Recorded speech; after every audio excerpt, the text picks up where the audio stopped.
A court today granted bail to Mahmoud Rahman, former acting editor of Daily Amar Desh, in a case lodged over allegedly attempting to abduct and murder ousted Sheikh Hasina's son Shojibojit Joy in the US in 2015. Dhaka Metropolitan Sessions Judge Mohammad Ashram's Jaglil Hussain passed the order after holding a hearing on the matter. The lawyers said they have appealed against Mahmoud Rahman's conviction in the case today. The court accepted the appeal.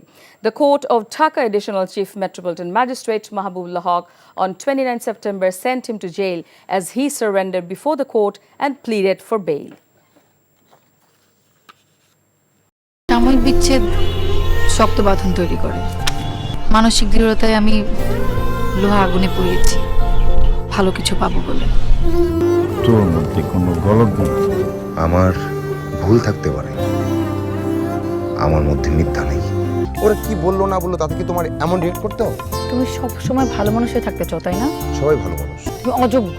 বাসে না কেউ ভালো